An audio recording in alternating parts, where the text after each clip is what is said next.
Ja, pošto nisam pristalica balona, uvek smatram da se upražnjava češće nego što bi trebalo. A posebno zato što važi mišljenje da je to potpuno bezbedna procedura, a u suštini nije tako. Naime, Američka agencija za hranu i lekove unazad nekoliko godina izdala 3 upozorenja da postavljanje balona nema adekvatan odnos troškova i efekata, te da se javljaju neke specifične komplikacije o kojima se malo priča. Recimo, oštećenje sluzokože je realan bojazan.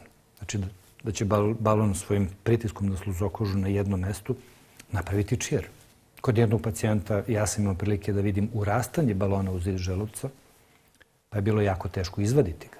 A onda je Američka agencija za hranu i lekove izdala upozorenje da kod balona koji su naduvani nešto više nego što treba, postoji opasnost od akutne upale pankreasa, koje je teško stanje, teško obolenje.